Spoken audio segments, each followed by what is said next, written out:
এই রকম tasty chicken কষা তাড়াতাড়ি বানানোর জন্য ফার্স্টে কড়াইতে বেশ খানিকটা তেল নিয়ে নিতে হবে। তেলটাকে গরম হতে দিতে হবে আর ডুমো ডুমো করে কাটা আলুগুলো তারপর তেলটি গরম হয়ে গেলে এর মধ্যে দিয়ে দিতে হবে।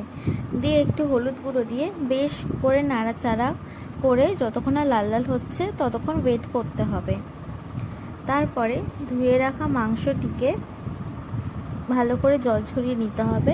জল ছড়িয়ে নিয়ে এর মধ্যে নুন, হলুদ গুঁড়ো, লঙ্কা গুঁড়ো আর সামান্য সর্ষের তেল দিয়ে মাখিয়ে নিতে হবে। মাখানো হয়ে গেলে দেখতে হবে আলুগুলো প্রপারভাবে ভাজা হয়ে গেছে কিনা। আলুগুলো প্রপারভাবে ভাজা হয়ে গেলে আলুগুলোকে তুলে নিতে হবে। তুলে নিয়ে কড়াইয়ের মধ্যে আরেকটু বেশ খানিকটা তেল দিতে হবে। তারপর তেলটির মধ্যে গোটা গরম মশলা ফোড়ন দিতে হবে। গোটা গরম মশলা ফোড়ন দেওয়ার পর এতে তেজপাতা দিতে হবে আর দিয়ে দিতে হবে কুচিয়ে রাখা পেঁয়াজ। এরপরে পেঁয়াজটাকে বেশ খানিকক্ষণ সময় নিয়ে ভালো করে ভাজতে হবে। বন্ধুরা, তোমরা ছাদবাগানের রান্নাঘর চ্যানেলটিকে যেখান থেকেই দেখছো সাবস্ক্রাইব করে দিও। ইউটিউব থেকে দেখলে সাবস্ক্রাইব করে দিও আর ফেসবুক থেকে দেখলে ফলো করে দিও। আর তোমরা সবাই কমেন্ট করো নেক্সট আমরা কি রান্না দেখাবো। তারপর এর মধ্যে রসুন কুচি দিয়ে দিতে হবে। রসুন কুচি দিয়ে দেওয়ার পরে এইটাকে ভালো করে মিশিয়ে নিতে হবে। তারপরে এর মধ্যে কেটে রাখা টমেটো আর লঙ্কা দিয়ে দিতে হবে। লঙ্কাগুলোকে মাঝখান থেকে চিড়ে দিতে হবে আর একটু দিয়ে দিতে হবে আদা বাটা।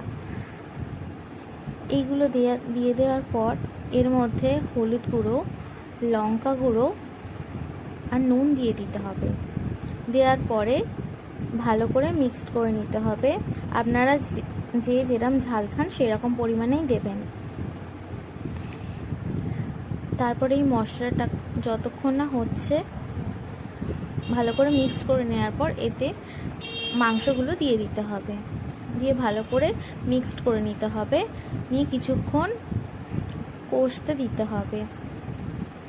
এই দেখতেই পাচ্ছেন ভিতর থেকে যখন দেখবেন মাংসটার তেল ছেড়ে দিচ্ছে তখন মাংসটার উপর গরম জল ঢেলে দিতে হবে যাতে মাংসটা ভালোভাবে সেদ্ধ হয়ে যায়। দেখতেই পাচ্ছ কইটুকুনি সময়ে কত সুন্দর একটা রান্না হয়ে যাচ্ছে। তোমরা এটা বাড়িতে ট্রাই করে অবশ্যই দেখবে। এই যে আমরা এখানে গরম জলটা ঢেলে দিলাম আর তারপরে মাংসটা যতক্ষণ না সেদ্ধ হচ্ছে ততক্ষণ একটু ফুটতে দিতে হবে। এই যে বন্ধুরা, পরবর্তী ভিডিওতে আমাদের সঙ্গে আবার দেখা হচ্ছে। টাটা।